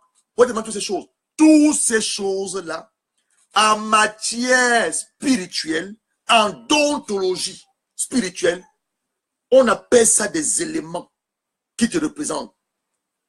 Ta photo, c'est ton image, ton reflet. Tes cheveux te représentent. Tes ongles te représentent. Ta salive te représente. La poussée de tes pieds te représente. Et pour moi, même les sœurs, elles sont, la gente féminine, tellement naïve. C'est tellement bon jusqu'à coucher avec ces marabouts. Tu as couché avec un marabout, tu penses qu'il a transféré quel esprit en toi? Il demande de t'apporter ton argent. Ton argent reprend ta sueur. Ton argent reprend ta sueur. Ta sueur que tu coules tous les jours pour aller travailler. Il a pris ton argent. Aujourd'hui, tu te sens que tu te poses la question, ça va, pourquoi tu as du mal à garder l'argent? Pose la question, tu as été où? C'est la même question que Dieu a demandé à Adam. Quand Adam a péché, il a dit, tu es où? C'est la question que Dieu te pose ce soir par mon canal. Tu es où, ma soeur? Où est-ce que tu as été? Tu étais chez un marabout? Chez un sorcier? Le mal est arrivé pour toi maintenant de demander d'abord un pardon à Dieu. On t'a introduit sur l'autel. Demain, je vais aller un peu plus en profondeur. C'est quoi le mystère qui est derrière les autels? C'est quoi la puissance qui est derrière l'autel? Demain, on va aller en profondeur. Mais ce soir, je suis venu te donner une bonne nouvelle. La bonne nouvelle, c'est quoi? Tu as seulement déjà prié depuis le début de l'année, depuis le début de cette année janvier. Tu as jeûné. Tu as crié à Dieu. Et rien ne marche. Mon frère, ma soeur, je vais t'amener à prendre un sacrifice. On va le faire ensemble. Prends un sacrifice. Pose sur l'autel. Quelle que soit ta situation. Le sacrifice, c'est quelque chose qui te coûte cher. Le sacrifice, ce n'est pas 100 euros que tu as mis dans l'enveloppe. Non. Ce n'est pas 100 euros, hein, le sacrifice. Ce n'est pas 100 pounds. Ce n'est pas 100 $. Le sacrifice, c'est quelque chose que tu as de valeur, qui te coûte cher. Cher. Et tu as du mal à t'en débarrasser. Il te coûte cher. C'est ça un sacrifice. Tu prends 10 pounds. Ce n'est pas un sacrifice pour toi. Pas quelque chose qui te coûte cher. Pose l'autel. Ma soeur, si mon Dieu ne te répond pas, j'arrête de prêcher. Mais je connais le Dieu que je sers. Donc mon Dieu va te répondre. Il va te répondre à la hauteur de ton sacrifice. À la hauteur de ton sacrifice. Il va te répondre. Je connais le Dieu que je sers. Il répond par le sacrifice. Il délivre par le sacrifice. Il ouvre les entrailles par le sacrifice. Il transforme les destinées par le sacrifice. Là avec la mort, il amène la vie. Là avec l'échec, il amène la réussite. Par le sacrifice. Donc je te challenge, ma soeur. Je suis ton Pénina, mon frère. Je te challenge. Pénina a passé son temps à challenger Anna. Elle a passé son temps à mortifier Anna. Anna n'a pas insulté Pénina. Elle n'a pas maudit Elkana. Elle a dit, Dieu, c'est toi qui m'as créé. C'est toi qui m'as rendu stérile. Sur ton autel, si tu oses simplement regarder mon affliction et tu ouvres mes entrailles, elle a également posé son sacrifice. Je te consacre mon enfant. Et Dieu a ouvert les entrailles de Anne. Anne n'a pas eu simplement Samuel. Anne a encore eu 5 autres enfants. Oh, Père, je te rends des actions de grâce. Tu m'as demandé d'introduire cet après-midi cet enseignement sur les autels. Le mystère qui se cache derrière. Le but de l'autel. Je l'ai fait avec fidélité et soumission à l'obéissance de ton Esprit Saint. Je peux maintenant que tous ceux qui ont suivi cette vidéo, tous ceux qui vont suivre cette vidéo, même quand je serai plus cette terre, mon Dieu et mon roi, qui n'écoutent pas simplement cette vidéo, mais qui la mettent en pratique et qui voient ta gloire. Papa, j'ai donné le témoin de ta servante Patricia à Londres. Comment tu as ouvert ses entrailles à l'obéissance de ta voix. J'ai donné le témoin de cette femme qui est venue, mon Dieu, à qui tu as ouvert les entrailles, qui a également eu 2 jumeaux. Ta parole même, Anne, tu as ouvert ses entrailles. Elle a eu plus que Samuel, 5 autres enfants. Tu es le Dieu qui répond au sacrifice. Tu es le Dieu qui amène tes enfants à bâtir les autels. Père, je prie donc. Cet homme, la situation est bloquée. Cette femme qui ne sait plus à quelle se vouer. Aussi qu'elle va obéir pas à ma voix, mais à la voix du Saint-Esprit. Prendre une offrande sacrificielle.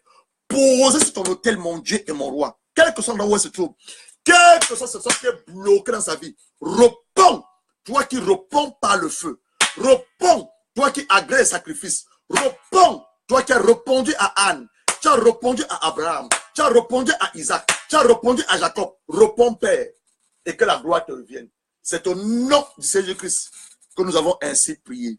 Que Dieu vous bénisse. Bien-aimés, c'est maintenant là en train d'introduire cet après-midi la puissance qui existe sur les hôtels. Demain, nous allons entrer deep dans les hôtels. Demain, nous allons entrer deep. Demain, nous allons parler des hommes qui ont bâti les hôtels dans la Bible et comment Dieu les a répandus au travers des hôtels. Nous allons parler de la puissance qui existe derrière les hôtels. Donc, c'est un long enseignement. La semaine prochaine, on va continuer. Et la semaine d'après, je pense que au mois de mai, je vais commencer à attaquer les hôtels maléfiques. Parce que je te parle sur l'hôtel de Dieu, que le Saint-Esprit commence à laisser tomber les écailles de tes yeux maintenant, et que tu vois comment ta vie est. Comment ta vie. 6 mois, les choses marchent. 6 autres mois, rien ne marche. Regarde ta vie. C'est un hôtel. C'est un hôtel. Et tu dis que l'hôtel est enfoncé par 4 autres choses. Dans les hôtels, qui c'est qui enfonce les hôtels? 1, c'est les esprits c'est les malédictions qui sont prononcées dans les hôtels. Parce que quelqu'un bâtit un hôtel, il y a une parole qui est prononcée. Vous avez vu tout à l'heure, les leçons étaient prises quand Noé a bâti son hôtel. Les leçons sont prises à ton encontre. Dans les malédictions, sans les malédictions. Les malédictions sont renforcées par les esprits de réclamation. Donc, quand il y a un hôtel qui est dans ta vie, une malédiction est prononcée sur ta famille ou sur toi-même. La maison dit ceci. Je ne vais pas donner le nom de quelqu'un là. La sœur Gaspard n'a pas de au mariage. Parce que la malédiction dit. Qu'est-ce que l'esprit de réclamation fait? L'esprit de réclamation maintenant fait quoi?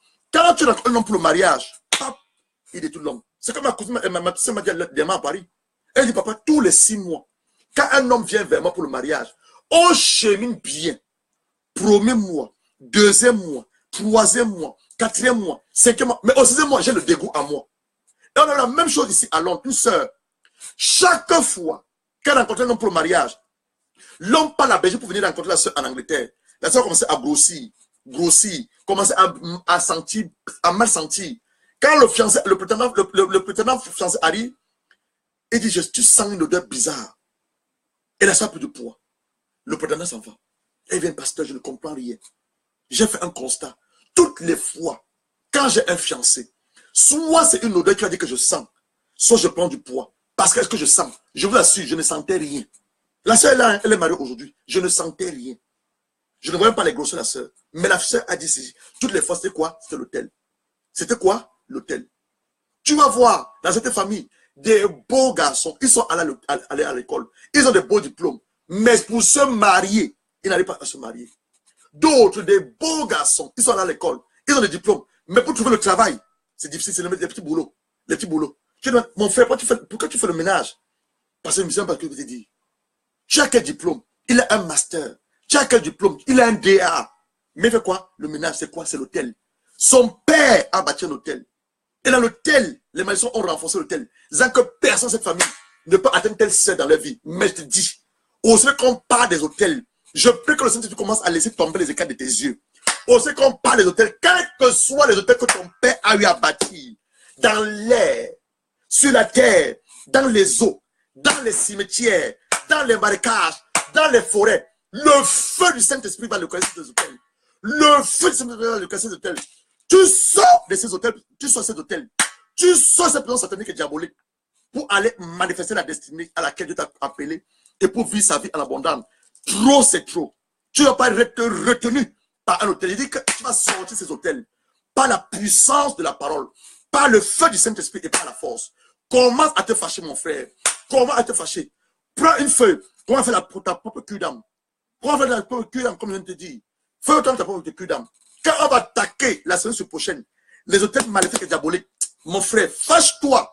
Trop, c'est trop. Regarde ton âge. Regarde ton âge. Regarde les gens avec lesquels tu allais au collège. Regarde les gens avec lesquels tu marches. Regarde ton âge. Fâche-toi, mon frère. Fâche-toi, ma soeur. C'est quoi cette histoire? Tu as eu un premier mariage. Le diable a brisé. Un deuxième mariage, il a brisé. Tu ne connaissais pas encore ce que je te dis là. Maintenant, brisé ton troisième mariage. Ma soeur, fâche-toi. Fâche-toi. Aucun hôtel, après cet enseignement dans la 3e semaine, ne parlera plus à ta vie. On va les renverser un par un. On va revoquer les malédictions. On va détruire l'esprit de réclamation. On va briser les canevas. Ta mère t'a accouché en l'heure du mariage. Toi aussi, tu es en train de vouloir accoucher avec la... Non, ma soeur, refuse cela. Refuse cela. Ta mère est partie en deuxième femme, comme deuxième femme en mariage. Toi aussi, tu es en train de vouloir t'amener en deuxième femme. Refuse cela. Tu n'es pas sur la terre pour écrire l'histoire de ta mère. Tu n'es pas sur la terre pour répéter l'histoire de ton père. Ton père est de femme en femme. Toi aussi, à cause de l'hôtel, l'esprit d'impureté est en train de vouloir t'amener de femme en femme. Ton père a des enfants avec plusieurs femmes. On va parler d'une famille comme ça. Ou la femme, une famille, une blanche. On va parler comme ça la semaine dernière. Une blanche. Le week-end dernier, un homme m'a approché, me dit, oh, pasteur, est-ce que vous me précisez? Une blanche, elle est même venue, elle est même venue là, je travaille. Elle a 4 enfants, avec 4 hommes différents. Tu crois que c'est quoi? C'est un vendeur de Dieu? C'est l'hôtel, elle ne sait pas. La sœur, la blanche, Sally, il m'a donné le nom, Sally. Elle a 4 enfants, avec 4 hommes différents. C'est un vendeur de Dieu? C'est les hôtels. Elle ne le sait pas. Elle dit, j'ai dit à cet homme, même en avec cette femme blanche, je vais lui enseigner la parole de Dieu. Ce sont les hôtels. 4 enfants, avec 4 hommes différents. Et toi aussi, qui m'écoute, ah non, refuse cela. Le diable va t'amener à faire quoi? Avoir 4 enfants avec 4 hommes différents. Ma soeur, ce ne sera pas ton cas. Je déclare au nom de Christ, ce ne sera pas ton cas. Avec cette révélation que je t'apporte maintenant la part de Dieu, cette onction, cette puissance, tu ne vas pas répéter l'histoire de ta mère. Tu ne vas pas répéter l'histoire de ton père. Tu es sur la terre pour écrire ta propre histoire. Tu es sur la terre pour marquer ta génération, ta destinée. Tu es sur la terre pour enforcer ce que Dieu a écrit dans son livre divin te concernant. Tu ne répéteras pas l'histoire de ton père. Tu ne répéteras pas l'histoire de ta mère. Déclare ça avec moi. Je ne répéterai pas l'histoire de mon père. Si mon père allait de femme en femme, moi je n'irai pas de femme en femme. Je ne répéterai pas l'histoire de ma mère. Si ma mère elle est en deuxième femme dans le mariage, ma mère n'a pas été honorée. Ta mère n'a pas été honorée. Je parle à une femme. Ta mère n'a pas été honorée. Ta mère vous a conçu en dehors du mariage. Toi, on va t'honorer. Cet homme va t'épouser, ma soeur. Il va t'honorer. Il va payer ta dot.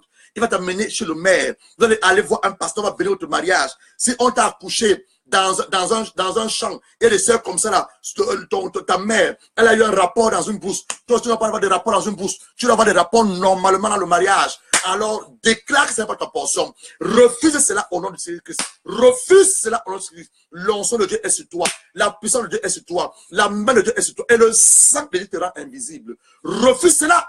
Refuse cela. La pauvreté accrue dans les familles. Ton père n'a pas pu construire une maison. Ta mère n'a pas pu bâtir une maison. Toi aussi, le diable prend tes finances. Refuse cela. Renverse cette hauteur de pauvreté. Renverse cette hauteur de pauvreté. Tous les mois, tu travailles. Tu as du mal à garder l'argent dans tes mains. Non, refuse cela. Bénis tes mains. Parle à mes mains. Dis mes mains, vous êtes bénis. Mes mains, vous êtes bénis. À partir de ce jour, tout ce que je travaille de mes mains, tout ce que je collecte va réussir. Oh non, les gens, les familles, les gens vont de dette en dette.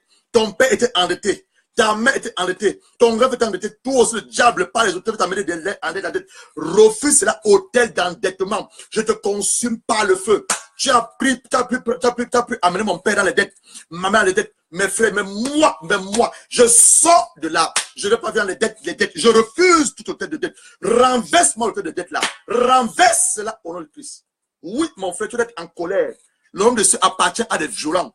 On est dans une guerre. C'est-à-dire, on est en guerre. L'homme de Dieu appartient à des violents.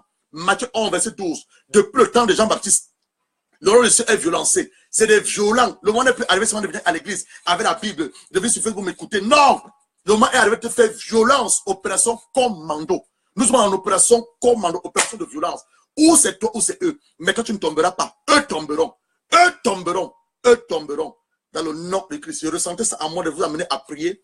Que le Saint-Esprit confirme tout cela. Et que la gloire revienne à Dieu le Père. Demain, nous nous retrouvons à 14 h pour la suite de cet enseignement. Ne manque pas demain. Tu connais quelqu'un qui a des difficultés. Rien ne marche dans sa vie. Tu connais quelqu'un qui sauve. Demain, cette personne se connecter demain à 14 h. Demain à 14 h, on va aller deep dans la puissance qui est dans les hôtels. On va commencer, je ne crois même pas la grâce de Dieu, commencer à ramasser ces hôtels demain. Donc, si tu peux être en jeûne demain, sois en jeûne demain, s'il te plaît, mon frère. Prends un jeûne de minuit à 14 h demain. Après la prière, tu pourras casser ton jeûne. Tu peux être en jeûne. Demain, on va commencer à travailler sur certains hôtels. Certains hôtels. On va les cibler. Certains hôtels. Les hôtels à sorcellerie, d'idolâtrie, la franc-maçonnerie, certains hôtels d'envoûtement, de sorcellerie, des sorts. On va les détruire demain.